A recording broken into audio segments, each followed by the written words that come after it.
Hello and welcome to You Skipped That. I'm Dan Clark. And I'm Alex Grace. And my voice is back.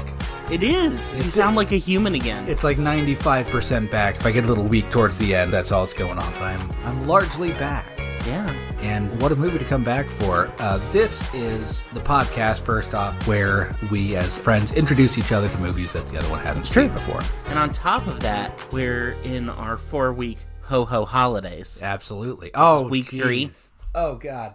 I got an accidental one out right there at the beginning. I know. Oh, God. All right. I'm doing well. Tink, indeed. All right. Today's movie is one that kind of flew under the radar a little bit when it first came out back in 2011, but I would call a modern Christmas classic. It's the most recent Christmas movie that I can think of that I would say this is just like a must-watch at Christmas for me. Yeah. Letting the cat out of the bag early, huh? Yeah.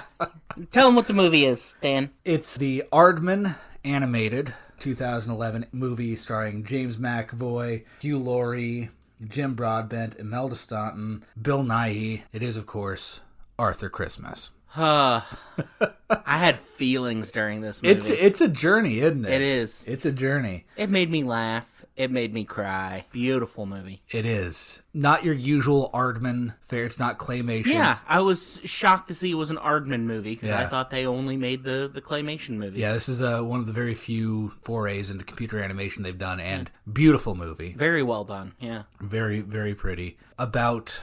It's actually about a few things that I'm not crazy about in the kind of trends of Christmas. Mm-hmm. Mainly, I don't like trying to apply logic to Santa Claus. I'm like, okay, well, here's how all the elves help him out on everything, and, it's all a tactical operation, and, of course, it's a title that was passed down through the generations and all of that.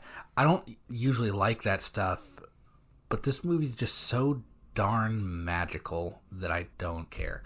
Santa, as I said, is a title that's passed down through the generations, and the current Santa is approaching retirement age, and he has 2 sons, Steve and Arthur. And Steve is the very capable one. He's the one that coordinates everything. He knows... Steve is arguably a genius. Yeah. Everything about Steve is very put together, he's like a cold, calculating genius. Yeah, but to his detriment, he won't hesitate to tell you that. Exactly. He's very cold. He's very calculating. And a little full of himself. A lot full of himself, yeah. And then the other son is Arthur, who's voiced by James McAvoy, who knows all of the emotions and feelings and vibes of Christmas. He's the one that answers the letters and knows about the Christmas carols and is always he's the one that loves Christmas. Yep. And one of them is going to be the next Santa Claus, and it's obviously Steve until he misses a present. Yep. One present. 2 billion go right. 1 goes wrong. And he goes, it's an acceptable margin of error. And Arthur goes, not on my watch. It's a little squeakier and excitable than that. Right, yeah. And so while Steve is willing to write it off and the current Santa is willing to go, it sucks, but what are we going to do at this point? What are we going to do tonight? It's not realistic to gas up the very modern spaceship-y sleigh and fly it all the way to England for 1 present. We just can't do that. Arthur, with help from Grand Santa. Great title. Played by Bill Nighy brilliantly. Take out the old original sleigh with the descendants of the 8 reindeer and go to deliver the present, and hijinks ensue. Capital H hijinks. Oh yeah. Lots of hijinks. This is a very hijinksy movie. Yeah, the entire middle of this movie might as well be called Holiday Hijinks. Yeah, it got overlooked when it first came out. I think it just kind of got lost in the shuffle of a lot of Christmas stuff. It kind of looked like another Christmas movie. That's why I didn't watch it. Mm-hmm. It wasn't a failure. 100 million budget, 147.4 million box office. Not bad. Not a huge success. Probably broke even. Yeah, roughly. Especially when you count in marketing and all that. It's a hard movie to really market. From what I remember a lot of it focusing on it's all this really covert operation of all these elves, dropping in, surgical operation of we're going to get in there and here's how we infiltrate at one point it shows them infiltrating to drop off presents at the White House. Yeah. You know, how do they get in there and do all this? And I was like, I don't really care about that. Santa's magic. That's just the point. Santa does it. And so I didn't really pay much attention to it. And then I started seeing stuff about it online of years later of, is Arthur Christmas the movie that we all just kind of slept on? So, fine. Why not? I watched it and adored it from, you know, the first 10, 15 minutes is that thing that I described of just, okay, the elves are all trained, you know, Black Ops agents, basically. They're all just, like, hyper-trained and everything. Like, okay, I mean, this is what I thought it'd be, but it's a really good version of what I thought it'd be. Yeah, I mean, that, while, you know, you say you don't like that, that is full of just quality comic relief. Oh, yeah. You know, the elves throwing dog food grenades to distract the dogs. Right. The holiday-themed military jargon. Right. You know, them carting out agents that were injured in the field, having to turn off the one toy, how they cover for it when it doesn't go exactly according to plan. It's done really well. And that's part of what makes this movie magical. It does stuff that I don't like in such a way that I love it. Right. So tell me more about your thoughts. Oh, my goodness. At first, you know, it did just seem like it was going to be a great Christmas comedy kind of thing. It was the hijinks and everything. And then at the turn from the second to the third act, it's just emotional gut punch after emotional gut punch. Yeah. You know, the elves asking Steve, if this one kid doesn't matter, did any of this matter? Did Christmas matter? If one kid doesn't matter, which kid doesn't matter? Do two kids not matter? Yeah. I delivered to twins. Do they not matter? Like which Right. one? Which one? Do of they them? each matter one half? Right.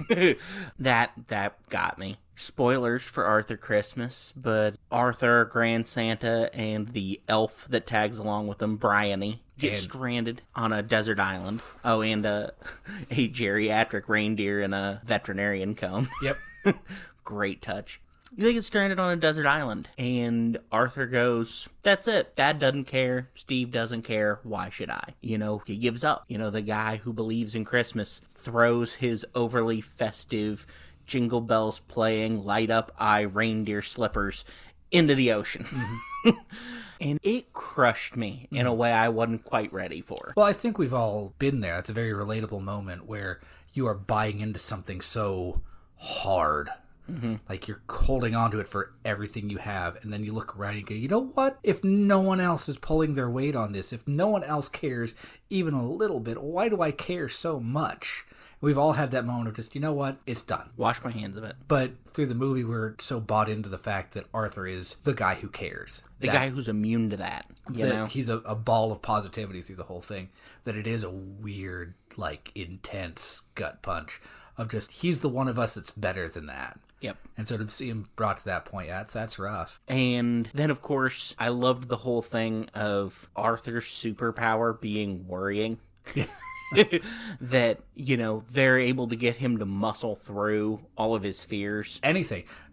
Yeah. Because he's worried about this little girl not having a gift for Christmas. Some of his worries, which are legitimate, like he's allergic to reindeer. Yeah. Like, you want to go up there and grab the reindeer and stop the sleigh from going around? Like, well, I might go into anaphylactic shock, but if I worry about it hard enough, I bet I won't. Yeah. I think he even mentions he's allergic to snow at one point, which cracked me up. He's allergic to everything, yeah. Afraid of heights. Afraid of heights. Yeah, on paper, this guy just does not make sense as Santa Claus, but the whole movie's about making him make sense as Santa Claus. Yes. But then, you know, there's the great little bit at the end where Santa comes around and he and Mrs. Claus and reluctantly Steve go in to try and save the day. Hilariously make the same mistake Arthur does earlier in the movie of going to the wrong version of the town they're supposed to go to, going to the version of that town in Mexico. True, yeah. I'm wondering if that's an actual place, and I if believe so, it is. how long they had to look for a name of a town that existed in England and somewhere else. But yeah, there's a great moment right at the very end where Santa kind of sees all of this through Arthur's eyes and realizes that while Steve is very capable and very smart, he shouldn't be Santa. Right. And kind of gets Steve to agree with that Steve's exceptional where he is. He's not really the guy in the big red suit. Right. And it comes right after they show up in Mexico, and he shows up to the kid's house and gives this long corporate apology thing and tries to get the kid to sign a waiver before he gives him the toy, and then realizes it's the wrong kid and tries to take the toy back. Speaking Spanish. Right. When he's supposed to be in England. No sabidad. No, the two things that get me, and I managed to hold it together on this one, but man, I did not. Man, just barely. That's not me being a tough guy. That's me being like, I just kind of looked at the corner of the screen and took a couple deep breaths and barely held it together. Towards the end, when they're approaching England and the military has caught on to them, which is a whole other subplot. Where the military thinks that it's aliens because of some justified reasoning. Yeah, watch the movie. It'll make sense. Yeah. And Grand Santa has Arthur and Bryony jump ship. Yeah. So that he can kind of draw the military strike drone away. The Predator drone. The line, she wasn't meant for this world. I don't know why. That always hits me. Yeah. That always gets me. The very end, it ends with title cards of, here's what this character's doing. You know, Steve is doing what he's always done. He's got a big leather chair, and he's happy. And Santa and his wife are taking salsa classes. And they're happy. And I'm like fine through all of that. And then it says at the head of it all, Arthur Christmas, and everyone was happy. I don't know why. That just kicks my legs out from under me. I'm tearing up just having you describe it now. Yeah, it's just a great moment. Yeah. It's a great payoff to everything that happens in this. Right. The way we're describing it, it sounds like a dour movie. Like, these are the parts that almost made me cry. Right. This is a hilarious movie. Oh, it's so funny. Especially Grand Santa. We laughed out loud through the entire first 2/3, and then the last third, there's still some solid laughs. Oh, yeah. Right at the very end of the movie, Grand Santa getting dragged around town in a trash can. He might be suffering a mild concussion. Yeah. Like, he's got some memory loss. He's not making a lot of sense. Yeah. You know? The geriatric reindeer is pulling him around town in a large trash can, and he's just throwing trash everywhere like it's Christmas presents. Yep. He just has some great little one-liners about how things used to be. Yes. You know, he's trying to get Arthur to let him take the present, and Arthur goes, it's not possible. He said, they used to say it was impossible to teach women to read. Yeah. When? What? I don't remember that being a thing in and history class. You have to remember this guy's like 150 years old or something like that. You know, just these little throwaway lines of, oh yeah, Santa's always come through Canada. No one lives up here. Yeah. As they're going through downtown Toronto. Yeah. He goes, I remember the first time I ran into Chicago. He goes, what do you mean you ran into Chicago? It wasn't on the map. Bryony is also very funny. Bryony is hilarious. She's the little elf that stows away. She's from wrapping. Yeah. To make sure that the present maintains its integrity the entire way, because no kid gets a present that's not wrapped. And Bryony's claim to fame is she can wrap any present with only 3 pieces of tape. Yeah. But she's the one that just takes it very seriously. And in fact, even when Arthur gives up, she's the one that kind of goes, no, that's not you. That's not how this works. I know you. During that stretch, Arthur says, nah, sometimes you just got to grow up. And she goes, oh yeah, in the last 6 minutes. Yeah. I don't think so. That got a good laugh out of me. I kind of love how the quote-unquote current Santa is kind of this absent-minded, kind of jovial, but not all that bright kind of fella. Well-meaning. Kind of just propped up by his genius son and his son that just cares so much. Yeah. Like, this Santa's just kind of generally inoffensive yet ineffective. Yeah. I mean, at the beginning when they're showing the very tactical distribution of the presents, he delivers like 2 presents in the entire scene. He almost messes one up, and the other one, they have like flashlights pointed exactly where he has to put it. Like, he has a team of like 6 elves with him to make sure that he doesn't mess it up. Yeah, and we see the elves deliver like hundreds of presents in those scenes. Oh yeah. Steve even mentions average delivery time should be 14.13 seconds. Yeah. Or something like that. And, you know, Santa slips down the chimney and kind of dawdles over there. Everything about it's endearing, everything, even when it's like, okay, so here is exactly how all of this is done. It's done in a way that makes it feel magic. Yes. And that's the really big selling point of this movie. And I guess you can find it on TV. I hear it's just one of those that it didn't do well, and so they sold it the rights cheap.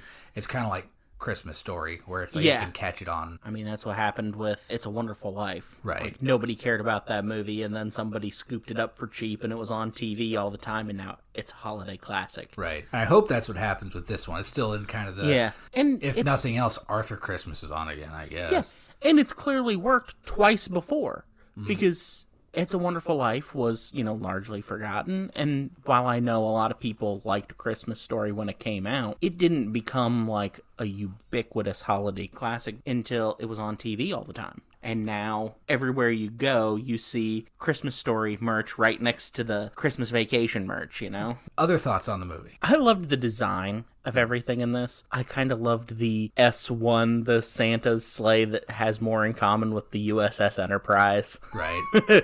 I loved the whole ominous bit at the beginning where they made it seem kind of scary, and then it was revealed it was Santa's ship has a cloaking device. Like, Yeah. birds aren't aware of it, and so occasionally they run into it and stuff. Yeah. It was kind of funny. I love the design of the elves. They were perfectly riding that line between being a little bit creepy and really cute. They're kind of bulb-headed. Yeah, bulb-headed. Their eyes are kind of a little too small, and their noses are kind of too big. Yeah, they don't really have a neck. Their head just kind of becomes neck. Yeah, but they were adorable and very endearing. I loved the whole bit where the elves think Santa's abandoned them, and they all just panic and start running around in circles, and one of them hits the self-destruct Christmas button. Right. Giant statue of Santa melts, all the tinsel's falling down. Yeah. Well, there's the one that says towards the beginning, like, this will be just like 1816 all over again, where Santa was spotted and we couldn't do Christmas for like 6 years. And so, I don't know if you noticed when they opened the self-destruct button, it says, in case of 1816 again. Yeah. Hit button. And it had like a Christmas tree with a circle around it and a line through it. Yeah. Just a lot of great little details in this movie. And it had that very deeply English humor we've come to expect from an Aardman Right. sort of thing. Those jokes that we as Americans have to squint really hard to understand. Right. There were a couple things, just insults that Grand Santa threw out. I was like, I don't know if that's whimsical or just British. Yeah. Yeah, this is a movie that I really wish had come out when I was younger. Me too. This would be a great one to just add into the regular rotation. And at the same time, I'm glad that I'm old enough, or I was old enough when I first saw it, that I could appreciate it for what it is. Yes. Elf is the same way for me. Like, I can remember what Christmas is like without this. And so what it brings to Christmas, I appreciate all the more. It's not like Christmas Vacation, which we've mentioned, or Frosty, or Rudolph, or How the Grinch Stole Christmas, where like that's just always been Christmas for me. It's always nice to discover something new To add. that brings Christmas out. That enhances your enjoyment of the holiday season. Yeah. It's always a nice surprise. Because there is that feeling as you get older that, like, Christmas just isn't what it used to be. Like, we're getting away from it. We're just not... That Cindy Lou Who line from The Grinch, the bit in there where she's singing, is Christmas changed or have I? Right. That gets me every year. Yeah. When I watch that one. So when you find something like this, or like I said, Elf is another one. It came out when I was in high school. So, you know, that's one that I distinctly remember seeing it for the first time. Like, man, there's still something there. There's still something that can bring it out in me. And this one is that in spades. It's a magical movie from beginning to end. Yeah. I actually had one of those in the last couple years too. Apple TV Plus has a Christmas musical called Spirited with Will Ferrell and Ryan Reynolds. Yeah, I haven't seen it, but and it is a lot of fun. You know, I told Mom it's probably the best grown-up Christmas movie since Christmas Vacation. Because it's definitely not for kids. There's a few lines in there that I'm just like, wow, Ryan Reynolds just said that in a Christmas movie. Yep. It does. It really gets you. In fact, it's one of my movies for next year. There you go. So we'll get to talk about that more later. Not a whole lot of trivia on this one. No, it's pretty straightforward. And not even much. It seems like either they didn't want to talk about the alternate casting, or they got their first choice on a lot of them. Yeah. The only one I caught was for Arthur, they were talking about David Tennant. Oh, he would have been great. Yeah. Nothing James McAvoy did. Fantastic. Nothing against James McAvoy. I wouldn't have picked that out as James McAvoy. Me either. Just like I wouldn't have picked that out as Hugh Laurie. Hugh Laurie. Jim Broadbent just sounds like Jim Broadbent. Yeah, and if I squint at all, I could tell that was Bill Nighy. I wouldn't have been able to tell you it was Bill Nighy, but as soon as I was told, I go, of course. Well, of course. Right. It's like, yeah, that did sound like the Santa Claus version of Davy Jones. Yeah. That's about it for trivia there, which is too bad because I was hoping there'd be just like layers and layers and layers. But it just puts it all on the screen and lets it be there. I feel like a lot of animation companies do like to kind of keep that magic secret. I think Pixar's kind of one of the rare ones who'll go, you'll never believe what happened when we were making this. Right. Somebody accidentally deleted the whole movie, and thank goodness some woman had, saved a copy of it when she went on maternity leave. Wasn't supposed to. Broke the rules and saved our butts. Had to come in and go, I'll save you, but you have to promise not to fire me first. I'm trying to think of a case against this, but I can't. This might be like real close to a perfect Christmas movie. It's very close, if not. Yeah. Like, I can't think of a moment I wasn't either emotionally moved or laughing my butt off in this entire movie. And thinking back, I can say, like, it doesn't feel like the whole aliens thing is necessary to the movie. But in the moment, it feeds into the insanity. It makes it feel just a little more urgent as they're getting close. It's also real fun to, see the heads of these countries and everything blowing up Santa's sleigh and one of them going, ladies and gentlemen, we just saved Christmas. Yeah, that was good. So, yeah, looking back, it's easy to see, like, maybe this isn't necessary, maybe that isn't necessary. But in the moment, no matter how many times I've seen it, it all feels like it all leads to the next thing. Yeah. And so I would say, if you haven't seen this, definitely track it down. Like I said, I think it's on TV. Yeah. All the time. If not, it's on sale on Vudu, Fandango at Home, whatever.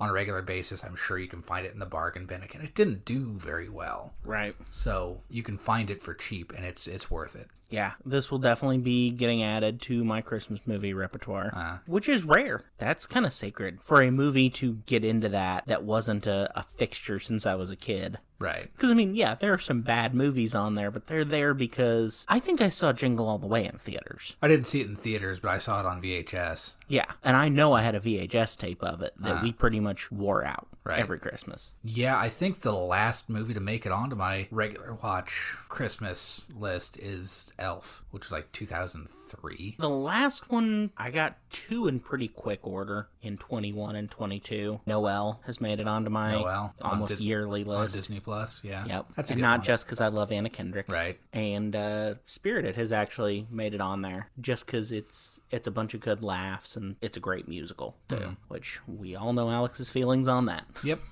And it's, but yeah, this is definitely getting on that list now. It's good for, I'd say, anyone's list because it is a kid's movie. It is very, very family friendly. It has jokes that'll slip past the kids and really get the adults. Yep. How was I going to know I was going to start the Cuban Missile Crisis? It was probably my favorite Grand Santa joke. Yeah, and it switches so effortlessly from just out loud laughter to incredibly heartwarming whimsy. Yeah. Just effortlessly. And just watch this thing, man. It deserves so much more love than it gets, or than it got. I don't know exactly how it's viewed in the grand pantheon of Christmas movies. I know that most people, when I mention it, they go, oh yeah, I saw that on flipping through channels and I saw it was on there. Or, I don't remember that one. Yeah, because I actually had it confused with Fred Claus when you first told me you wanted to put it on the list. I was like, Vince Vaughn, really? I like Fred Claus as well. That one is not necessarily one that everyone needs to watch. Right. Christmas question of the week. Okay. This one I kind of went back and forth on. I have one for next week. I was going to do it this week, but I wanted to have it kind of be at the end of the season. So, all right. I want to know, what is your least favorite Christmas song that isn't Grandma Got Run Over by a Reindeer? I love Grandma Got Run Over by a Reindeer. I hate Grandma Got Run Over by a Reindeer. That cracks me up every year. Yeah. Try working in radio, man. Fair. There's definitely a couple of options. Yes. And some of them are just because they're great songs. I like this song. But it gets played to death. Okay. There's a reason there's a game called Getting Whammed, which is trying to see just how far into the Christmas season you can make it without hearing Last Christmas. I heard it on November 2nd. Yikes. I made it one day into the November-December season. Yep. Last year, I made it all the way to like December 15th, but I like didn't go into a store or anything. I did all my shopping online. I'm trying to think if I've heard it this year. I might have. But yeah, I heard those first couple notes and I went, seriously? Really? November We're 2nd? doing this. Okay. And I like that song okay. Uh-huh. Not my favorite, but it's fine. And this is a good song. See, But Mariah Carey. You're putting all these caveats on. Mine, I'm like, I just have Despise. fundamental problems with these songs. Not the songs you're mentioning, Right. but mine. I'm also trying not to take what I know one of yours is, because we've talked about this before. Okay. And you're absolutely right to hate this song. Tank. Yeah, I own it. Yeah. But yeah, like, favorite Christmas songs, I mean... Yeah, I was going to ask. That would be almost more challenging. That's why I didn't ask. I'm like, well, Yeah. we could do a whole episode just on, oh man, I really like this. Oh, I really like this. And I've noticed that, like, favorite Christmas songs, it's down to, like, a very specific version of something. Right, like, yeah. Oh man, it's not the Christmas song, it's the Nat King Cole version of the Christmas song. It's not Jingle Bells, it's Frank Sinatra's Jingle It Bells. is not Frank Sinatra. It's not Frank Sinatra's Jingle Bells. I like Frank But that Sinatra. was the first name that came to mind. But for a least favorite, it's always, I just don't like this song. Favorites, you get into some nuance of, it's exactly how Nat King Cole's voice complements the song. Yeah. Or Frank Sinatra delivers this part, or the Michael Bublé, variety of it's beginning to look a lot like Christmas. Just there's something that he brings to it that he infuses the song with. And then for least favorite, it's like just Last Christmas. I have two. I know what one of them is. I don't remember necessarily talking about these with you, so I'll be interested to see if I actually mention them. The big one, and this is one that's not a surprise, the Christmas Shoes. Yep, that was the one I was thinking Okay. of. I also despise that song. I don't like it. I'm not going to get into the real nitty gritty of it. Patton Oswalt does a great bit He does. on why it's a bad song. If you're not opposed to some language, Yeah. look it up. It's on YouTube. Patton Oswalt Christmas Shoes. Just search that. You'll find it. It's just a downer of a song. Yeah, there's no charm to it. It's Yeah. just a downer. It's just there to make you cry. Yeah, the big point that Patton Oswalt makes, I'm not going to go through blow by blow. There's the part where he says, I knew Jesus had sent that little boy to teach me what Christmas was all about. That mom's dying. Yeah. Like, I don't think the spirit of Christmas lies in, I'm going to kill that kid's mother. Yeah. So that guy can remember what Christmas And that is all guy about. can I just- remember what Christmas is all about. That message Yeah. just doesn't resonate with me, and it hasn't for a long, long time. The other one is Do They Know It's Christmas? That was also on my list. But Hate it. Any Christmas song that involves the lines, the only bells that ring are the clanging chimes of doom, yeah. and tonight, thank God it's them instead of you. I'm like, that doesn't feel like Christmas. That doesn't to me. feel like Christmas to me now. And I have a Christmas playlist on Spotify that I'm very careful, but it's kind of like your regular rotation of Christmas. I think long and hard before I add anything. And I realize I just don't like Christmas songs about being sad at Christmas. Right. I don't like Blue Christmas. Right. I'll have a Blue Christmas without you. No, I don't. Christmas is happy. Make it happy. Yeah. Even Grown Up Christmas List, I like the idea behind it, Yeah. but it just doesn't hit me as Christmassy. Yeah. Do you have any Christmas songs that are like more modern, not like the classic Jingle Bells, Yeah. Sleigh Ride, off of some Christmas album that you picked up along the years that are like standards for you every year? So, one that will just never not put me in the mood for Christmas. Uh-huh. Like, the first time I hear it every year, I'm just like, yeah, it's Christmas, man. Is the song from the opening credits of Christmas Vacation. Just called Christmas Vacation. Just called Christmas Vacation. Yep. I hear those opening notes, the little doo doo doo doo doo doo doo doo doo, and I'm like, yes, You just see Christmas. the cartoon Santa. Yeah. Trying to The deliver. Rudolph with Yeah. radio operator. Yep. Yeah, it gets me in a nice jolly mood. This is a little bit older one. It's not like new or anything, but Right. The Jackson 5, Santa Claus is coming to town. Yeah. Always. I'm just like, it's Christmas, man. Let's Yep. go. Yeah. Also, anything from Muppets Christmas Carol. Yeah. One More Sleep Till Christmas. Yep. It Feels Like Christmas, the Yep. Ghost Christmas Present song. Yep. Sorry, looking through Spotify here, and I just saw the ska version of Bad Guy, which I was listening to. And I had to stop for a second. Do do do do do do do. It's a bop, guys. If you is. If you haven't heard it, we'll go ahead and do Look it up. a music recommendation thing here. This song played during the Umbrella Academy, which Yep. is 3 good seasons, and I hear the 4th isn't great. We were watching it, and Megan went, "Is that Bad Guy?" but with like trumpets in the background. And then you went, it's ska. That's ska, right? Yeah. Bad Guy by the Interrupters. Not a Christmas song, but you should absolutely, Tank, check it out. Tank. There's a few Celine Dion. Celine Dion has a fantastic Christmas album. Love Celine Dion. Yeah. Don't Save It All for Christmas Day, Christmas Eve. Amy Grant, of course, is a staple around Christmas to Remember, Christmas Lullaby. There's a song that always just wrecks me. The older you get and the more people that aren't there for Christmas, if that's the mood you're in this year and you feel like being a little whimsical till the season comes around again, just always takes the legs out from under me. Holly Jolly Christmas, I guess, could be considered a little more modern one. It's back to the 60s. Brad Paisley, whether you like country music or not, has one called 364 Days to Go. Yeah. It just from the opening notes feels like that vibe after you've finished opening presents and you're sitting around with the family just kind of enjoying what you've opened and just being with family, just the kind of lazy feel of it. It's a real good one. So I'd recommend all of those. Nice. Love Christmas music. Me too. Anything else before we wrap it up? I do have a funny little story that occurred this week. I've sent you the text of this, but just kind of funny thing. Yeah. There's a funny thing that happens when you start recording a podcast and you tell stories from high school and you're still friends with people from high school. The other day, a buddy of mine texted me that he had just gotten caught up on the show and had just listened to the Twilight episode. Right. And he was begging me to tell him who that story was about the going guy, to see Twilight. The guy that didn't want to go see Twilight and then ended up loving it. Yeah, and he had theories. Right. He was really close with a couple of them. So it's just kind of funny to go, oh, right, people I know are listening to this. Yeah, it's out there. It is. It's out there forever. But, yeah, we had a good laugh. He wasn't right, but he was not surprised when I told him who it was. But anyway, hi, Morgan. You're getting a shout-out. Thanks for listening. Well, we'll go ahead and wrap this one up. If you want to talk about socials. Oh, yes. You can find us on Facebook. You skip that. Question mark. Question mark's very important. Spaces in between. Yes. On TikTok, Instagram, and Threads. @ you skip that. All one word, no spaces, no question mark. That's how you'll find us. Nice. So just keep an eye out, We'll be posting what's coming up in the new year here pretty soon. Yeah, we're getting there. But until next time, I'm Dan Clark. And I'm Alex Grace. And this has been You Skip That. Bye, everybody. Bye.